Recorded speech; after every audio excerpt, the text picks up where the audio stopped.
We live in a fantasy world now. Reality has been destroyed. This is the time that you really need to pay attention. The probabilities are overwhelming on gold's side. That is the best environment to see gold increase its value. Welcome to Palisade's Gold Radio. I'm your host, Tom Bodrovics. Joining me today is Francis Hunt. He's a CMT in technical analysis and the founder of themarketsniper.com. Francis, thanks so much for joining me today. Delighted to be back with you, Tom. Thank you for asking me. So, Francis, obviously one of the most hotly talked about pieces of news, pieces of data that everybody's been watching for the last really almost 3 years here is inflation. And we've recently gotten prints that are, in some ways encouraging to people, saying that inflation is really coming down. So is inflation cured? And how do you see these cycles work? That's a good question, Tom. Inflation is not cured at all. So what typically happens, particularly with year-on-year numbers, is that once you've had a big initial surge in inflation, you're comparing a year later with much higher basing effects. So first of all, I think the peak inflation over a year ago was around 9.3%. You're still going up, but you're going up to a basis of a comparison with a much higher number. So at a charting level, you climb very steeply. You're at that steep point now, and now you're still 3% higher than that much higher number. But because of the basing effects, the year-on-year effect looks lower, and everybody starts cleaning victory. It's a bit like saying your acceleration is reducing on your vehicle. Well, your top speed is still climbing. As I often say, the biggest acceleration is first to second gear. When you're hitting fifth and sixth gear and you're going 300 k's per hour on the water bomb, the acceleration is down, but the number is still climbing. You've got this convex curve. So year-on-year effects point to we've gone up less than the mark as you're moving forward through the convexity of the curve are a bit deceptive, first of all, as a measure. Second of all, it's also going hand in hand with immense amount of demand destruction at the moment. So we say the definition of a recession never changed, and you were in a recession long ago. People decided to add a labor metrics to that. Incidentally, on your inflation question, the labor metrics fell out of bed for the first time on the last non-farm payrolls as well. So you've actually had a number of dovish events. You had the inflation undershoot. That was last week. You had an undershoot on non-farm. That was the first time in 14 successive overperforms. And the excuse for saying not a recession was the super red hot labor market. So that's clearly no longer the case. You're undershooting on the labor numbers, and that has a bit of damn lies and statistics in it through the birth death model when you take participation rates and various other things. So things in are more recessional than you realize on many levels. And by the way, today you actually had data today come out, which was on core retail sales. And that was expecting 0.4% as a forecast, and that came in at 0.2, which is quite an undershoot. It's 50%. And retail sales month on month was expecting 0.5, and that's come on at 0.2. So your consumer is getting crushed overall in expectation. Don't forget, that's in dollars that are going down in value, that 0.2, still in an inflationary environment. So, your retail stuff is costing you more, and you're still undershooting expectations. So inflation has I talk about it as kind of a locomotive with a lot of rubber bungee cords and then a carriageway and another. So you get lots of leads and lags. You build up tension in the rubber and it stretches out as the locomotive starts pulling. And then the locomotive starts stopping, but then you start getting your backside kicked as the rubber contracts. So it's very much a shunt surge and shunt session. So you're going to have this, yay, we're winning, and then you're going to get the next surge. What is actually happening right now, and we have to bring the dollar into this, because this is one of the reasons why I really wanted to speak to you, because I was expecting a turn in gold, and now that we've got booked in, as it's already happened, the gold has begun a turn. The euro versus the dollar in terms of expectations on inflation. Very rarely is inflation expected to be higher in Euroland than America. So generally, America is seen as the more consumer nation. It's the Triffin's dilemma. You consume and export dollars, and everybody sends goods to you. And what we're actually getting is there's a higher expectation on the core inflation spread between Euroland and America is actually higher on the euro. Now, this is a rare inversion, and this is normally always associated with runs in the euro USD to the upside. So dollar weak, euro down. And this is such an important FX pair because we call this the seesaw. This is the 5 trillion seesaw. Essentially, your fulcrum is there. My elbow is the dollar down, euro up, and vice versa. So you're on the seesaw here. And what that actually means is the expectations for rate hikes are going to be more aggressively expected in the Euroland. Of course, Powell didn't hike. Plus, you had the labor undershoot, you had the inflation undershoot. Now I'm telling you about a retail undershoot. Now, America often turns down 4 to 5 months also before because it's a leader economy. So there might be some shunt momentum still in the Euroland 4 to 5 months before they might follow.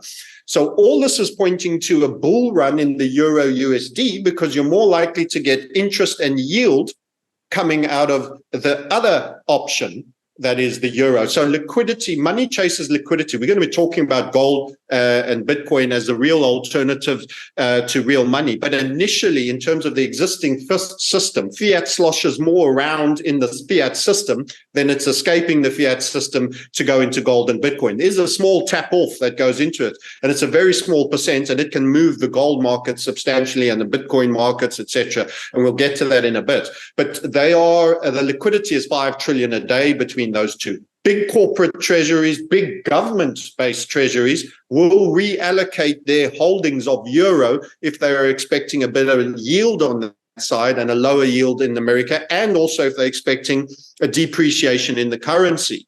So those are the big forces of money movement. It's not you and I booking a holiday. It's these mega corps. You think of Apple, their treasury division. Just imagine what scale of treasury division they have. Such cash generation earned in yens all over the world. So they will portfolio that, and you have governments doing that. So what that means is a euro strong, dollar weak period.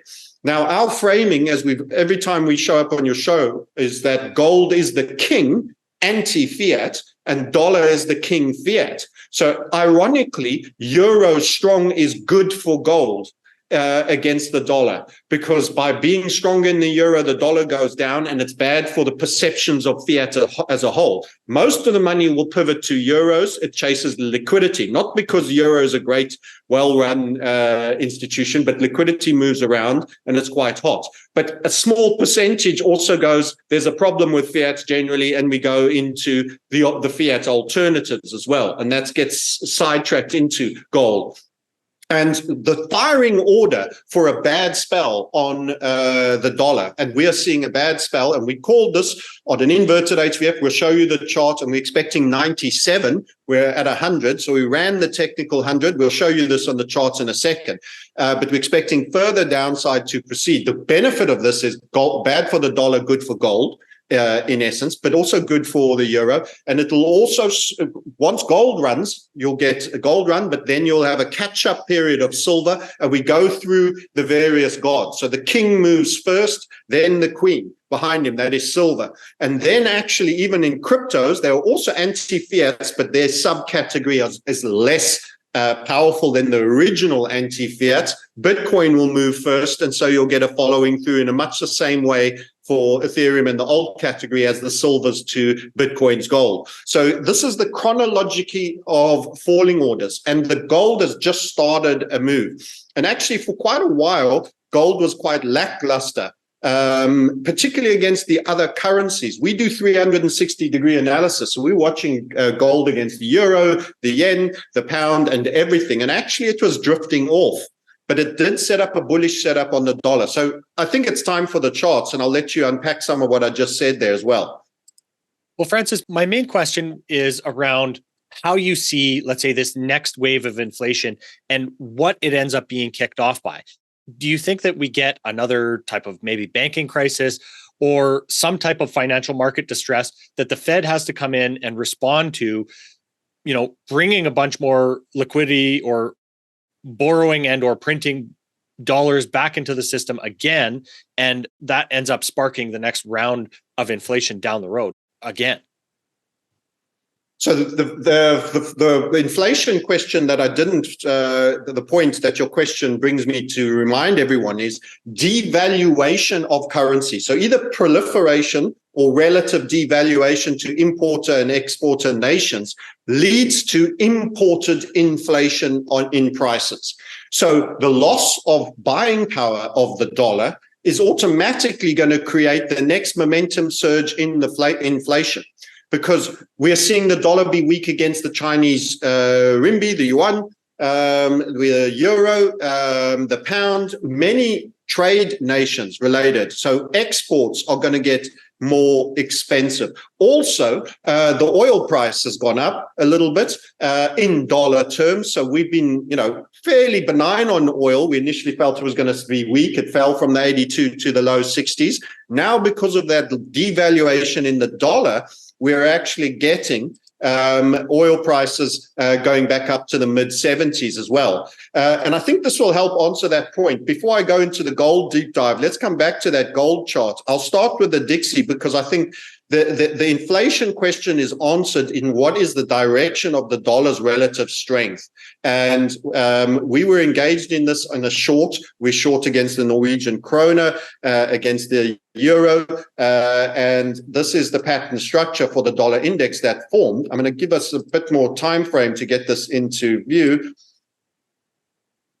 And is that enough? Let's pull it through. This was your setup that we had for the dollar index. And you mentioned we're volatility-based traders in our pre-chat. That's what you like. The trade was here in the squeeze, in the volatility. And this was a triggering event.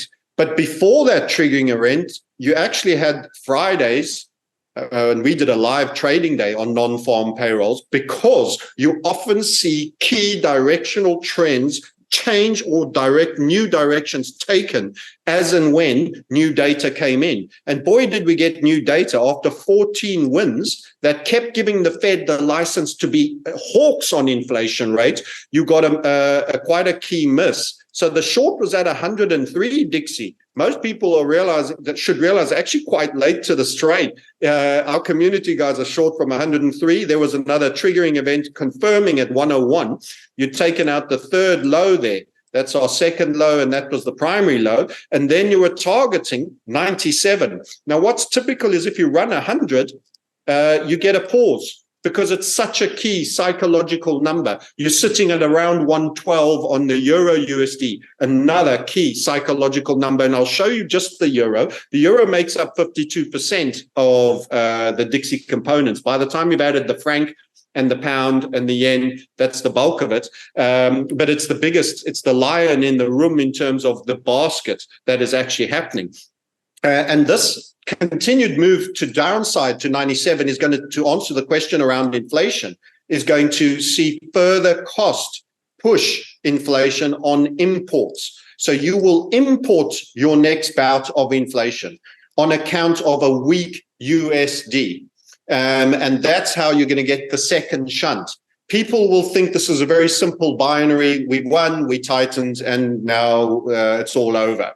No, and no. The money that was created hasn't disappeared. It's been chasing, excessive consumption of various varieties, the war in Ukraine, et cetera, et cetera. That money is being blown and wasted, but that inflation that it causes is still out there. So a run to 97 is going to see further weakness in the dollar. And in actual fact, this being a first setup, we can see potential overperformance to that target.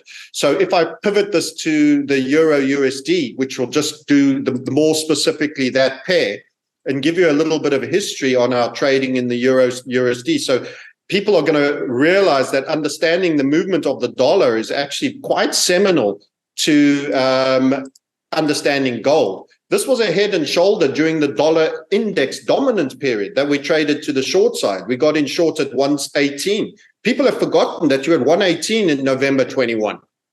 You traded short, short, short, all the way to our head and shoulder target. Now this is a reversal, and now you're moving very strongly up in these charts. I've got a lot of annotations in here, but you're squeezing higher. A little bit of a shooting star. You've run that key, Dixie 100. So a small pullback because this has been violent. We went into the live payrolls day on Friday with a falling wedge, calling the euro long, because it was clear, which is, of course, dollar weakness. So they trade as, again, what's good for euro will also push the dollar down because it's money that's not going into the dollar. So this led that surge. I do think you have a small rest here because of that psychological Dixie level. But if you're going 97, the euro is also going higher.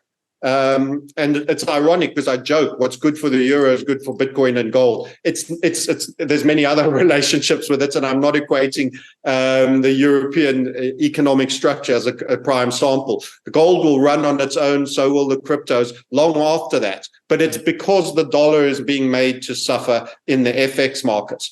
And if we pivot to the gold, it was actually quite benign and not doing particularly well.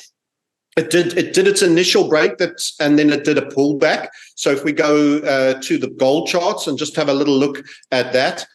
In fact, I'll start with the gold futures chart that we did some time ago. I'll take all the lines off and just bring you a little bit more history.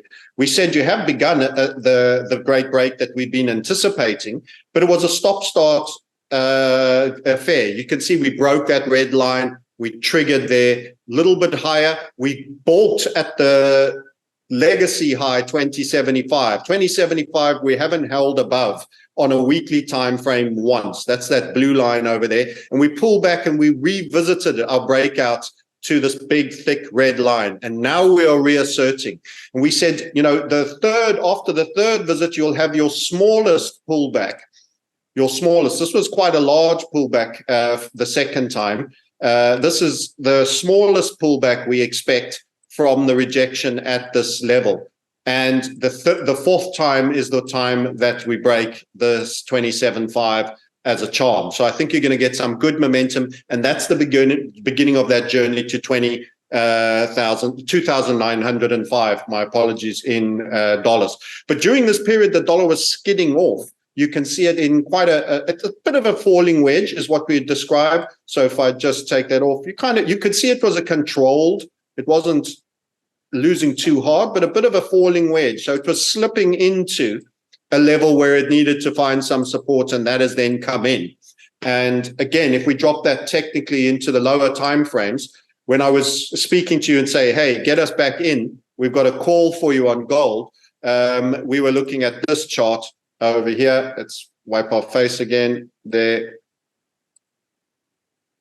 This was what we call a bottoming structure there. Left shoulder, W head, and then a right shoulder. And we said the breakout of the 1930 is going to lead to a run that will see that target being taken out.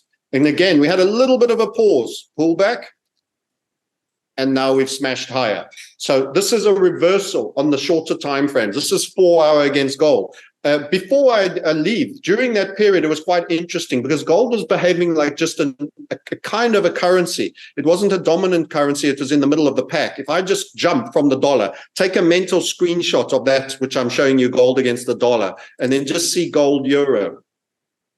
You can see I've left the sketches that I drew for gold dollar on there, and you can see the difference. Actually, gold euro was slipping during this period, into new lows. You made a new low here. So this is a key reversal now, not just against the dollar, but now against the other currencies again. And this was why I was saying, first, it gains against the dollar, which is weak, and then it turns against the other currencies. So now it's strong against all currencies. And it's not just the euro. I can do the exact same for you on the pound as well. Again, you were skidding into lows, roughly in the same place here. It's only in the since the 17th, you can see the day here, since the 17th, that you've started a higher momentum move. You were throwing in pretty poor technicals. We call this grind lines. And this is a sort of a rising wedge. You were always going to sell off a little more against the pound. So actually,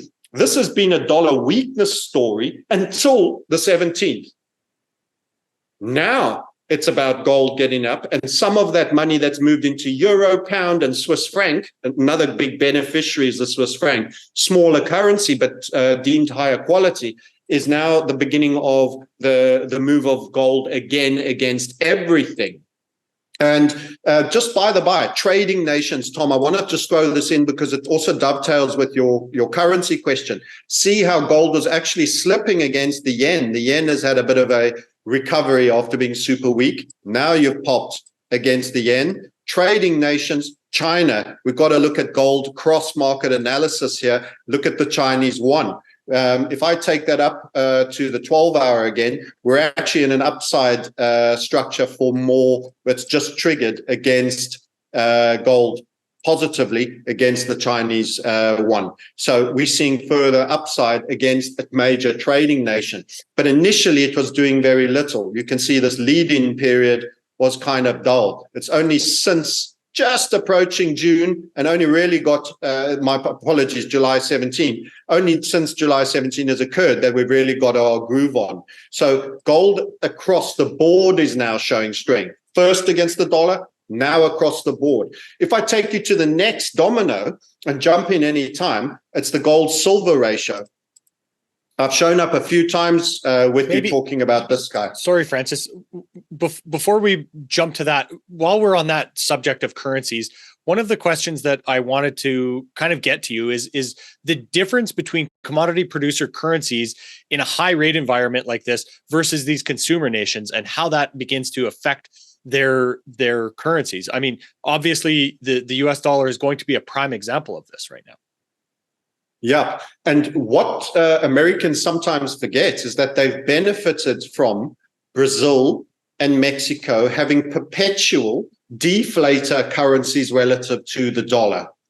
And what's actually happened now is major producer commodity nations are actually, that the America utilizes, fairly firm right now against the dollar. The best example is the friend-shoring neighbor, that is Mexico, in terms of the FX market. So we'll come back to the gold-silver ratio in a bit. To respect your question, if I just pull up another technical, an image answer to your question, USD Mexican is a great example to actually pull up for you. I've got so many currencies here, I'm going to have to search for it. But USD Mexican peso, now there's been a lot said about the fact that they're friend-shoring and some production that used to be done in China is maybe being moved. But we actually have a huge round tripper on the dollar in Mexican peso, and we're calling for 14, a run through 14 on the peso. That's a currency that at one point this was, and this is, I want to make this point again, because almost every time I'm with you, I make the same point, but I don't think people grasp this. March 2020 was a seminal pivot in all major trends. Bond market, end of bond bull, gold-silver ratio, end of peak gold-silver ratio, Mexican peso, dollar, 26. You hit 26 there. This is a huge head and shoulders with downside. Now, I can tell you, I was on a hedge fund trading the long side of that down here, getting in at 13, looking for 17 and a wage through all the way up to the 19 levels. Now, America benefited from any production that came out of Mexico or any fruit bought from Brazil. They had a natural deflator because the dollar was always gaining buying power against commodity producer nations and other friend-shored production. They also do quite a bit of production in Mexico. They build things. They might even assemble your BMWs for the American market, et cetera, et cetera. It is a much reduced situation when every time you come back to buy product that is being assembled in Mexico, it gets more expensive because your fiat is losing ground. And this is a huge reversal to the downside. So again, I'm talking about my point in case you're making it stronger by these awesome questions. America is going to import inflation due to loss of currency power to all the producer nations, which includes the Chinese renminbi, which includes the Mexican peso, it includes the Brazilian real. This is quite a lengthy move, and it's a steady trend, and it's heading towards our target. And people laughed at us on saying, that the peso was going to meet 14 on the dollar when it was up in 20s, because it sounded absurd. There's only one direction for these emerging currencies, that's the theme. The peso isn't exactly the Turkish lira. It's not in the exact same situation. It is getting some benefits. And you're actually seeing the dollar lose ground against, even currencies like the rand. Look how it's been pulling back. And I want to show you against the Chinese yuan, this currency position cannot be made more strongly that inflation absolutely will be returning on the balances of probabilities on account of these currency moves. If we go to the Chinese yuan, again, I'm going to take you to the daily here and reframe this as well. This was a call. We were bearish the dollar during this period, major head and shoulder, major reversal here. The dollar sold off all the way down to the 6.7. Now, what then happened is we then became bullish the Dixie and said dollar up, left shoulder, big head, nice cupping, rounding right shoulder, major break. We said dollar to go up and gain strength to 7.2. So throughout the recent history, the dollar is gaining against China. Now, in this little period here, I'm going to drop you down a time frame and show you we gave a short time frame call to the downside now. Let those draws go, reframe that, head and shoulder, break to the downside. You've made that head and shoulder downside target. You're getting a little rally now, but in actual fact, what's happening is the dollar isn't gaining power over the yuan at the same rate. It made a real target and is having a pullback generally. So the whole concept is currency performance is now a problem, and it's a real problem.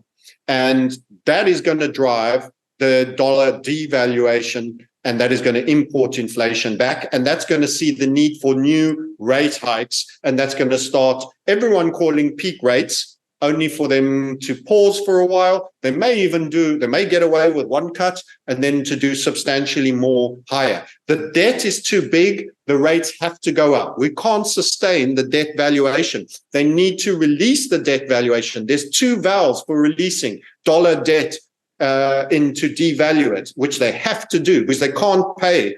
It's too big, and they need to, what's the word, default by cheat.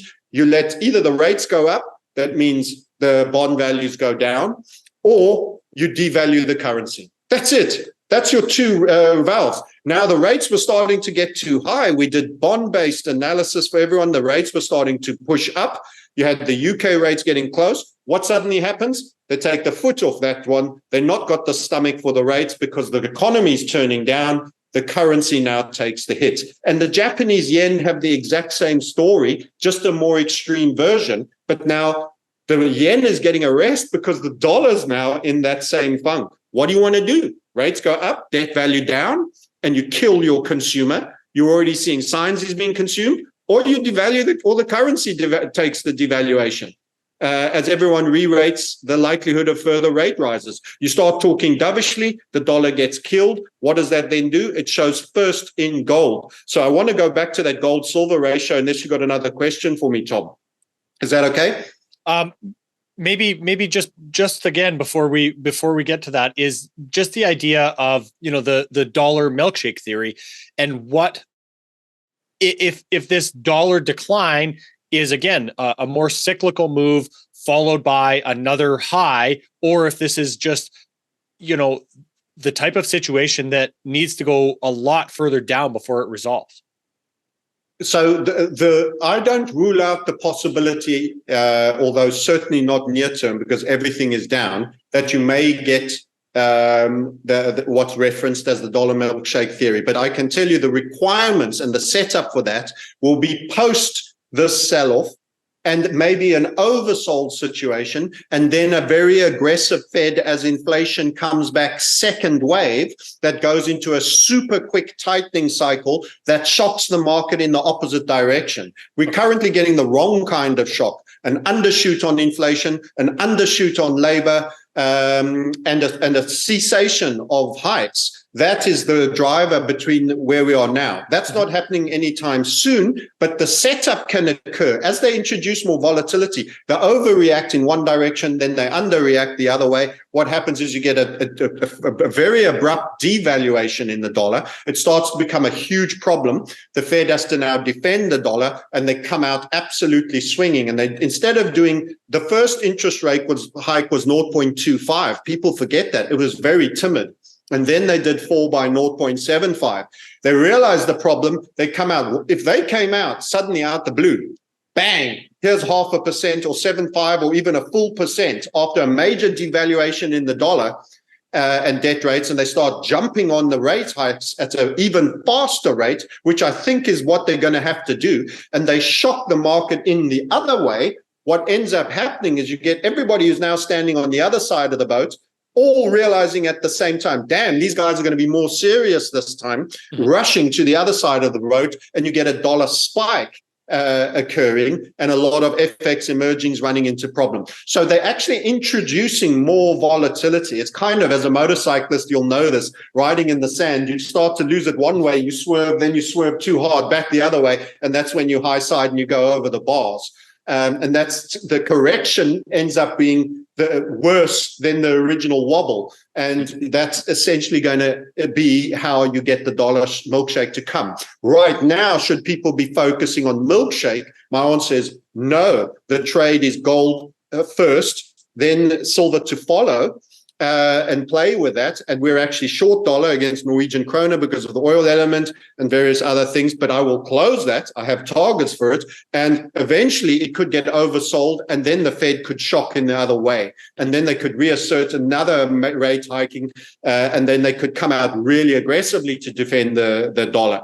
And that will then cause a spike on a multiple. So I see higher volatility coming, because what's happening is we're getting disorderly descents, and the more disorderly it gets, the more strongly they need to correct, and that causes the Federal Reserve. Inflation is policy, and they have added volatility to the economic system, not stability. This is a key delusion people have. We're here to keep you safe and reduce volatility. They are accelerants to volatility. Their actions actually build up greater crises, cause more disorderly markets later, and their subsequent responses cause even more violent counter moves. So absolutely that can still happen, but first you've got to let the individual errors occur in each direction. We're zigging first before we zag. Focus on the zig. Bear in mind that the zag will come, but you'll get evidence for it. On this silver gold ratio, a couple of times that we've been with you, we've highlighted, for example, that the way this goes down, and I'll do a fat cokey jaw, this is a bit of a big slap in the face. So this was quite a high counter rally. This was during a post the gold bull run and that worst bear market on the gold when we got heavy. We've had 18 months since the high in 21. That was a long sustained period. We said the only way we can see this red line, the thick red line at the bottom breaking, is something along the lines of this. We look for 3 bounces and ever more hard smashes to the downside. You've just had a revisit to our basing grind line, which is this red line here. I'll just draw maybe with a different color in orange just below it so that you can see it, maybe not so fat a coin. That one right there. You've just had another really hard smash down. We want this line to be broken with momentum, and the volatility is getting higher and the ability to swing away is getting lower at the moment. So we're squeezing harder and harder against this. I predict a small little bump followed by an eventual break of disorderly rate of a decline, which is going to lead to a disorderly increase in silver till we get to the neckline, that red line I've drawn there. So this area will be covered at real high speed. This is going to be probably during gold running for the 2905, and silver, as we indicated, if you're at 65 and gold's around 3,000, you're going to be in and around the $45 mark. We did the maths last time with you. Guys can watch previous records. So this comes quickly when we break. So everybody should be waiting for the break of this this level. And we're really encouraged by the rate of descent here. Final little rally as gold is the first mover, and then boom, silver starts getting on its horse. Then the final chart I have to show you that is super bullish is the silver chart itself. So we've gone through gold, and this is one big structure that we really, really like as well. And this is this entire pullback period since the highs. So the pullback period, we went as high as 29. We had the Wall Street silver bets where actually intraday you might have got a 30 over there. But this has all been generally quite heavy silver period. This 26 level is a really important level. We see a left shoulder, the bigger dip head here, and the right shoulder. And that continuation pattern takes you to 38, and of course the full bear flag, bull flag, my apologies, takes you to 45. So those are big targets coming out of that, 38 and 45 coming out of this COVID lows, March 22 spike, projected from the lows up to there to give you 45, and that big inverted head and shoulder. So we need silver to come up to 26 and break with real momentum. And you've got the dollar to go down from around 100 on the Dixie all the way to 97. So it's trading euro USD 12. You're probably needing 15, 16 to come. And that's going to lead to real deval in dollar. Gold will still be making headway against the other currencies, but particularly against the dollar. There's a dollar weakness theme in all of this.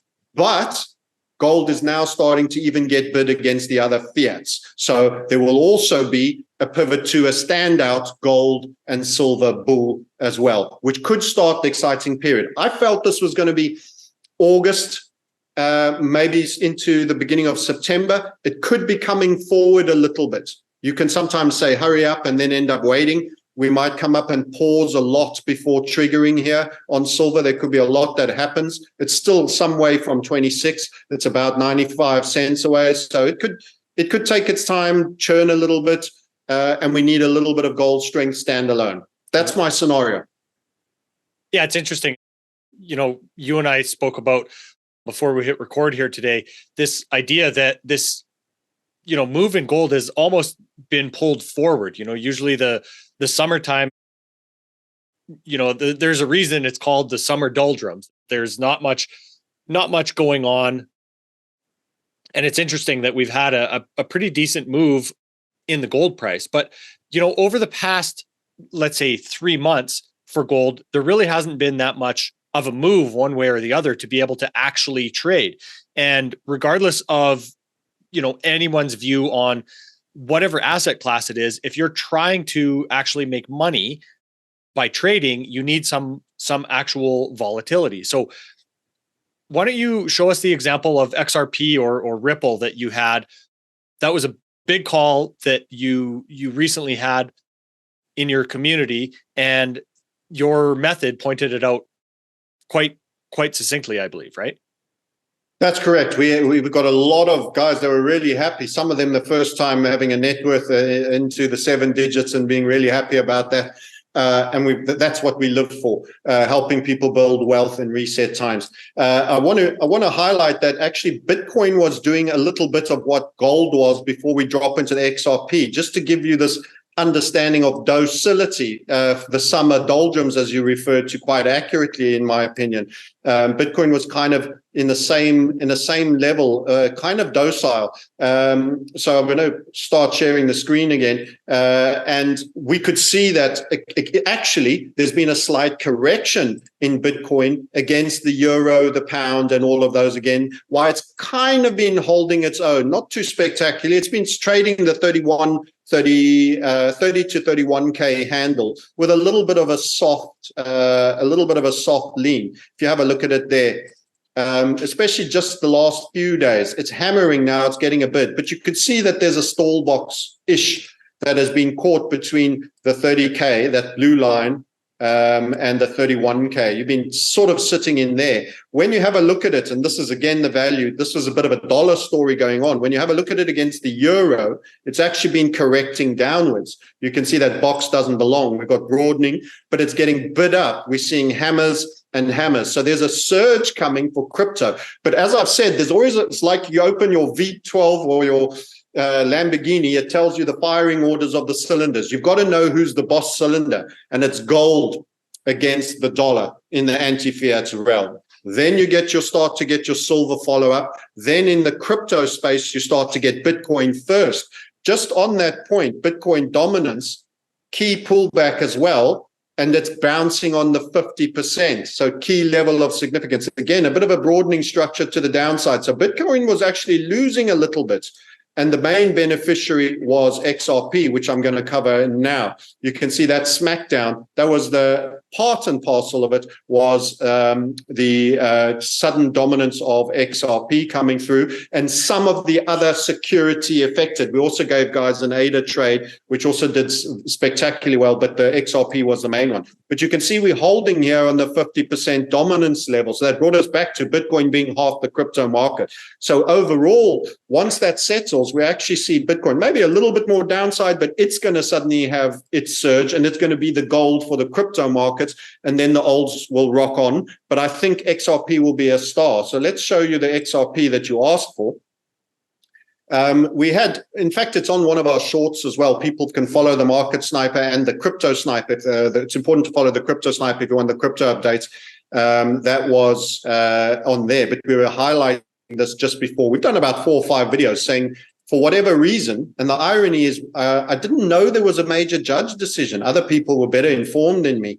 We trade the low volatility to high volatility, and I was insisting to my community that something really big is coming and that we should all be aggressively long. So we had leverage longs, which is rare, and as well here at this point. And then out of the blue, it felt like to me, this judge's decision came through, and you had an absolute shooter. So guys did it famously well up to 90. And you can see our 2 target takes there and there from 2 successive patterns. The HVF, which is our bespoke method of low volatility to high volatility. But there was actually, again, a look of around a W bottom in this. So again, if I just highlight, patterns are everything to me. You'll see, and you get natural geometry in charts.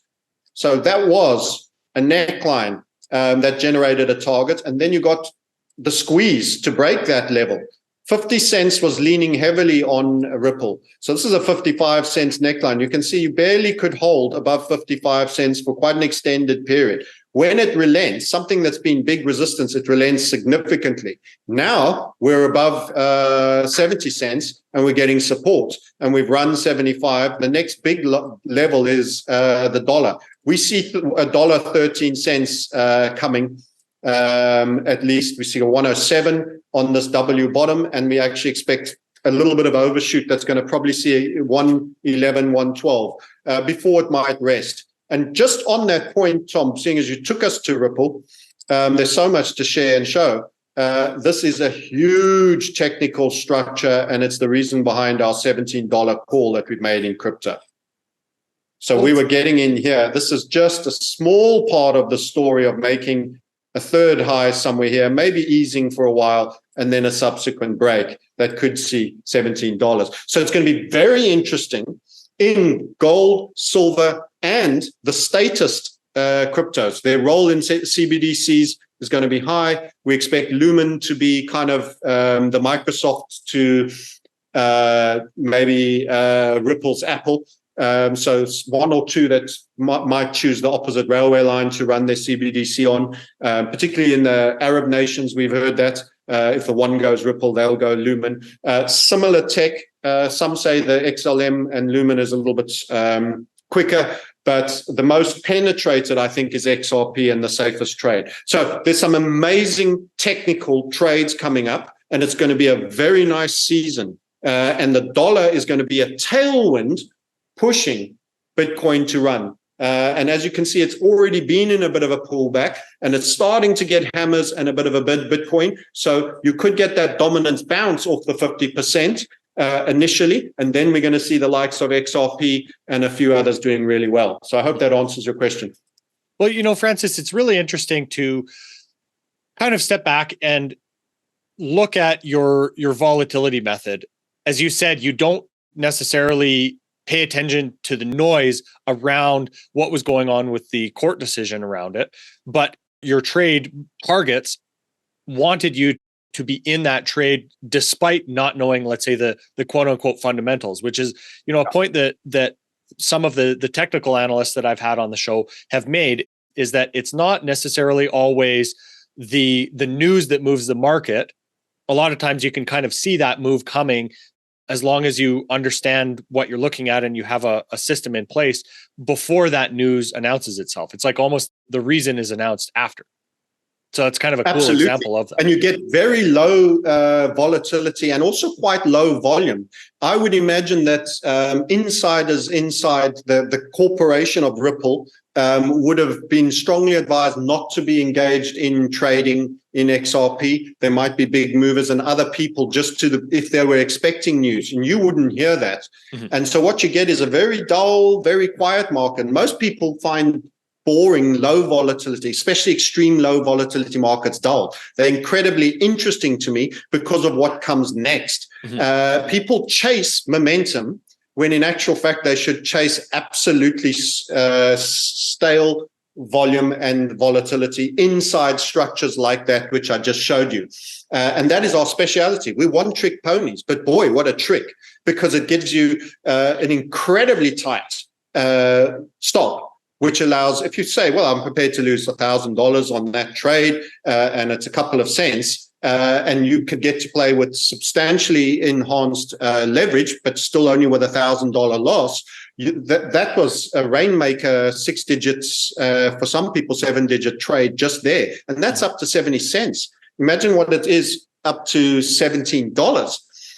So the real opportunity is in that. And then you stumble into good luck. The minute I trade news, I always felt unlucky. It seemed I was always buying the high and getting out, shaken out at the low. It was a pain contest on the way down. Be a man. How much pain can you take? Now I don't do pain contests. I run like a coward. The minute it looks like I'm wrong, and I do the complete inverse, and I get into boring markets pre-action, and I end up with unbelievable R's to the upside in terms of rewards on very tight risk. And this is the reframing. And now you hold much longer holding times on winners and incredibly short holding times on losers. It's a small move and I'm out, and it is what it is. And it's priced in, and you can enter 3 or 4 times and get this wrong. And the risk reward is absolutely astronomical. By the way, on that entry, if I just show you for the state of ridiculousness of this, I will go one more time just to show you this will be historically the single biggest risk reward I will ever land. We've had triple digits, but it's not common. If we were to land this particular one, we're still in positions on Ripple. This would constitute, you see, this is a risk reward calculation. If we close that trade from the entries that we're now in, a 683.16 risk reward ratio. That means every little dollar that you risked on there gives birth to nearly 700 new dollars for you. So if you risked 10,000 or 1,000 on that, just multiply it by the 683. This look, it's got a long way to go before that happens, and these things don't happen overnight. And there's carry costs that will come out of that where you're losing leverage. But I'm investment in this as well, which obviously doesn't have the same RR. But this is really, really powerful mathematics. You can multiply your way to wealth instead of adding your P&L of each trade. And that's how you do it. You get a fractal setup in a much bigger trade. So you actually use the risk element of a much smaller pattern on the target of a much, much bigger pattern. And that's one of our key special herbs and spices and sauces that you'll learn in the Market Sniper for those that are interested. And yeah, it makes your point with regards to volatility trading. So, Francis, I know you have an event coming up that is around using AI.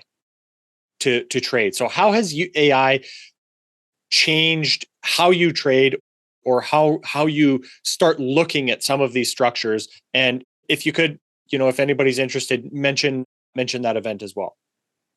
Yes, it's not actually my own event, Tom. I'm attendee there. It's put on by others, Trader Fest. And as a computer literacy go, I consider myself very average. In fact, I'd probably be more honest and say below average. But the recognition of machine learning and artificial intelligence to do pattern recognition. So we've had scanners and done lots of things. We've got plenty of IT contractors that are part of our community that can do quite decent granular scans of compression of volatility and highs and lows, etc., and do a really fairly decent selection. It can certainly reduce the number of charts you have to look at. But what we find is we have 4 or 5 different versions of our particular pattern setup. We have proportionality issue, how much time, you have geometries. Those of you that were old enough, mathematics might have had, trigonometry, cosines and tangents, what angle of gradients. We like to look at the momentum. So it starts to get a bit heavy mathematical when you try code for the ideal HVF setup. What's becoming more and more interesting, I feel, in AI is that you can diagrammatically illustrate an idea with the right proportionality, and it can superimpose with certain allowances that you probably can control and find setups of similar nature for you. And then you can, of course, algoize even trading. Personally, right now, I like to look at something before it goes on to my account and do a final sanity check. And just to ensure, because code is going to do only what you coded to do, and you will find that you have bugs or you have lapses in reasons and various other things. So you want to be pretty confident before you just go full automation. But certainly in terms of scanning, looking and reducing and giving you a highly filtered, smaller group of charts that you can self-examine, there's no doubt that artificial intelligence and machine learning is going to make a trader's life a whole bunch more interesting. But remember, I do one specific thing. My biggest criticism of most traders is that they try to be masters of many trades. They trade Bollinger Bands one day, and then they decide pivot points, and then they say this is a pattern. They'll trade that pattern, and then they trade bouncing off a Bollinger Band, then they trade a MACD indicator. And I've eliminated everything that I've determined non-alpha contributory. And there's a lot in technical analysis that is bump. In terms of lagging indicators. If it is not a leading indicator, I have no interest in it. And anything with moving averages usually lags. That'll upset a lot of people because it attacks their belief systems, RSIs. I mean, I've been in a lot of technical analysis societies as members. I'm a CMT, I've passed exams, but people will swear by, this RSI is a must-have indicator. It's nonsense for me. It's nonsense. The primary indicator is price. And the best thing price does is give you a pattern. And there's natural geometry in patterns because it is aggregating the participation of all the market participants that doesn't tend to change day to day vastly. It's mainly determined by institutions. It's not determined by how many new retail traders put $500 in a small MT4 account. And as a result, you get natural projections for targeting. Most people get themselves into winning positions, but never take off at the right time. Targeting is absolutely seminal. How can you work out a risk-reward trade if you don't have a takeoff point? You've got to have it. So stop loss, entry, and takeoff point. If the tool you're using does not give you any one of those three, or preferably all three, it is non-useful. Where's the entry? Where's the stop? Where do I take off? That is financial mathematics. That is risk-reward analysis, and that's how I choose to trade. Wonderful, Francis. I think that's a good spot to kind of wrap up today's conversation, unless there's anything else that you have that you want to touch on. Anyone interested to find out more, just pop past the marketsniper.com site, book a call. It costs you nothing. There's no hard selling or anything. Or just follow us on YouTube, the Market Sniper for the traditional markets, or the Crypto Sniper for the crypto markets on YouTube. And thank you for having me on, Tom. It was great. And I think it's a good time. The key thing for precious metals, folks, is that watch the order of the dominoes falling. The stirring of gold, no longer as just a middle of the pack currency type performance, but now also performing against the harder it's an ironic term, but the euro, the JPY, more recent harder currencies, is a great sign. And the next is going to be the follow through you want to watch in silver, where it starts overperforming. But I think first that bounce and that gold silver ratio. When we throw down, if you're not in silver during that period, you're going to get a really strong performance right down to that 65 level. The open territory gets covered quickly. So I think not too far off. We're going to have a nice run in silver. Excellent, Francis. Of course, it's always a pleasure to speak to you, and I really appreciate you sharing this update with our listeners today, and sharing some about your method. Absolute pleasure. Thank you for having me on. Thanks, Francis. This podcast is for general informational purposes only. Nothing on this podcast should be taken as investment advice. Guests on this show are not compensated for their appearance. Listeners are urged to educate themselves and make their own decisions. Do not base any investment decisions on the information contained. To view our full disclaimer, please visit our website.